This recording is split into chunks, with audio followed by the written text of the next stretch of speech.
Hi everyone, how was lunch? Good. Yeah. Anyone have a limoncello with broken? That's flavor my part, right? Incredibly good at cocktail. Definitely gonna have with you on the way out. Awesome. Well, thank you all so much for joining me. I am so excited to be here today at the third PLGTM Summit.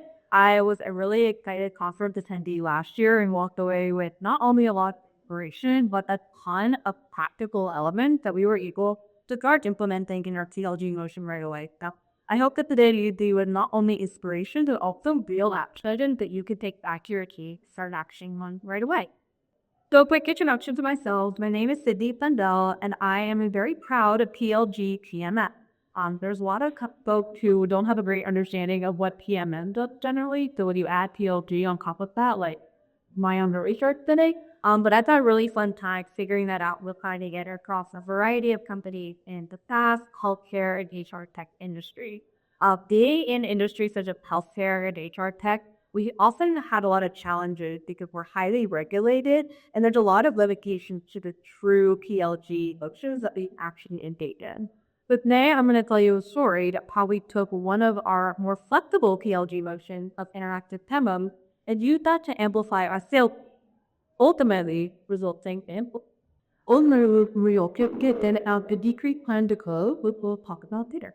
So I'm going to start by putting the stage a little bit here. Pictures it's Q1 and your film team is on fire. They are pacing ahead of their quota, your inbound funnel is humming, and ultimately, vibes are really hot at like things are still in good. We're back from the holiday, everyone is excited. And then a sales manager comes to you and said, hey, my mid-market reps actually kept too many. Now, in another universe, a different iteration of this conference, you and I are rolling our eyes with that statement, right? With saying too many fees, like, oh my God, get over yourself, hire some more reps, figure out how to, route these accordingly, and then move on with your life. But that's not up. We're smart DLD professionals, and we understand that a lot of the time, more folks want to talk to us than they can realistically support in a mid-market sales motion. So we had to ask the question, are there opportunities for us to take some of the TLG tactics that David mentioned in the keynote, most companies are taking advantage of, and actually apply them to our sales motion? And I promise as I do this in today's class with David, and I did not conspire another time, but I excited that was seeing a lot of similar deception trends in the industry.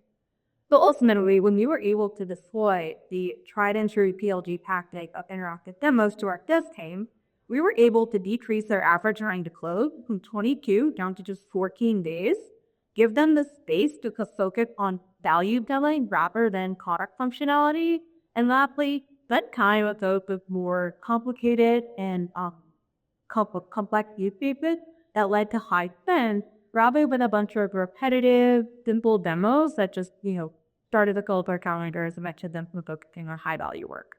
So for those of you who are unfamiliar with Checker, we are a very proud leader in the background check space. And we have referred over 100,000 customers, large and small, across the gig economy, the mom and pop shops in your neighborhood, and truly everything in between. We run over 35 million background checks per year through our intelligent data platform and are really proud to receive number one G2 ranking time and time again. Odds are for those of you who live in the Dade area and work at that company, you probably had a background check on you could check before. Maybe raise your hand if you experienced that. Yeah, many of you. And also, if you're on your way to Idaho, you'll see a lovely new billboard that the launch, so be sure to look at that.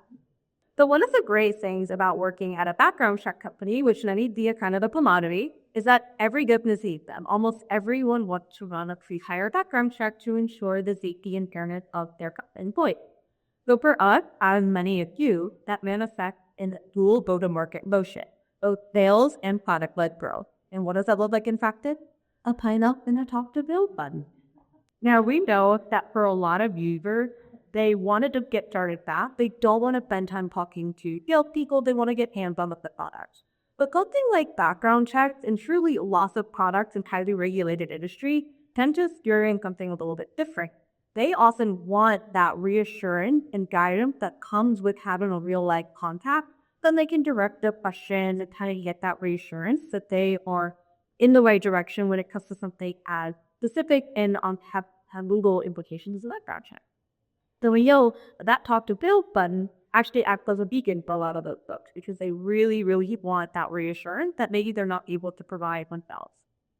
So for those folks who decided to go through our top to tail cushion, which I mentioned earlier, with about a 22-day sales cycle, not too long, it looked a little something like this. They'd request that they come into inbound, have a request for a live call, have an intro call with an AE, followed by a live specialized demo for their particular company and use case, and then some async or possibly live follow-ups, ultimately resulting in a close. Again, 22 days, not that crazy, especially for companies that both sides did, but our build manager came here with a very specific goal of helping them reduce the time overall. Whether that meant eliminating call-up entirely, helping to accelerate the motion, just anything that could get them to focus on those higher value, more complex use cases rather than the very simple, repetitive use cases that they were dealing with a lot of the time. So in short, we have to ask ourselves, how can we better support our sales motion with PLG Captain? To answer that question, we needed to really start by understanding what are the differences between two experiences today. For folks who came in and clicked our talk to Bill button and engaged in that motion, they were then with a thank you for your interest form and then a very small PTA inviting them to get started with their own instant if they were ready to. Now, it's important to note that we do have a completely free product to use. We don't offer a free trial because our product is free until you run your very first background check.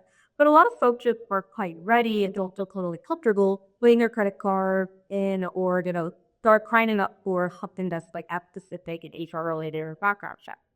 However, our self-serve motion had a few different entry points that were a little bit different. Like I mentioned, if you click sign up, you were met with an option to go directly into an account creation flow where you could create your account, run your first check if you were ready, or just orient yourself to the product in both of our line onboarding and readiness.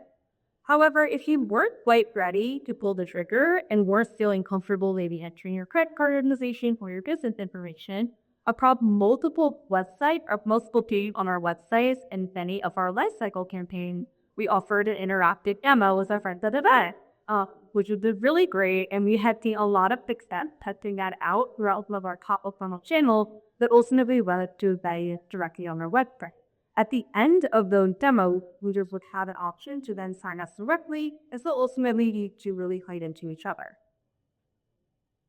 When we really boiled it down, the difference between the sign up and the talk to Bill button and those two experiences will then they experience their account creation, whether at the beginning of their journey or the end of their journey. Was their orientation something that they led hands-on, or was it something that our team led hands-on through a live call? And then lastly, was it on their own time, or was it on a combination of their time and our time so that we can schedule those live calls? What the words the differences were between the two motions generally is time to take a step back and think about what DLG levers we already had available to us that we weren't yet using up market to support our sellers. We looked at things like our direct sign-up experience, recorded product walkthroughs, self-guiding demos, any products guidance through tools like Pendo, and promo codes, which help users experience their first checkout of like this.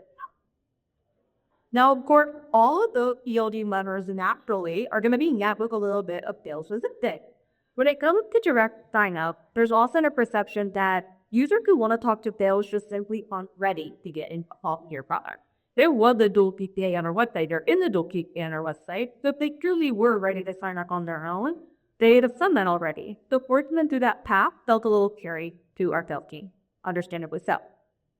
Recorded walkers or video demos has a perception that they didn't really drive urgency. We have them on a lot of our top of funnel pages, and even though they were used with lots of great product imagery and use cases, there was often a perception from the user that it was actually more high level and it wasn't really getting them true hands-on experience. When we looked at our self-guided demo, I talked about our sales team using our self-guided demo as it existed currently. The perception was that our vibe demos just simply spoke to a more complicated use case.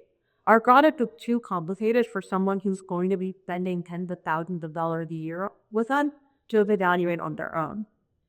In-socket guidance was often perceived as being a lost connection opportunity, as users would work how to use product on their own more tactically, and particularly then found out some of that value messaging that a salesperson could deliver live in a demo. And then lastly, promo code. We love them. They're great for the tracker. We're having a lot of fun using them. But they also lack the nuance that they'll let customers often need. Maybe they want a discount on one particular UQ, we can tackle the direct competitor. And if we're only offering them something that's a little more fraud, they might not have the experience that they're looking for and quickly go back to looking for other options.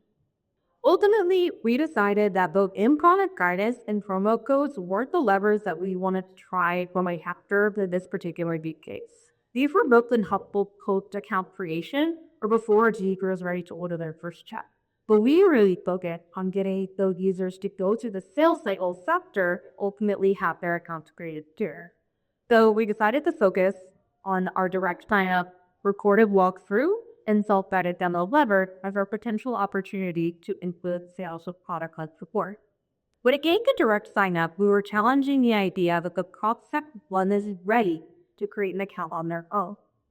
As I mentioned earlier, the user had definitely made a choice to click on Talk to Sales, and that even had an opportunity to create an account after clicking on that form and filling it out.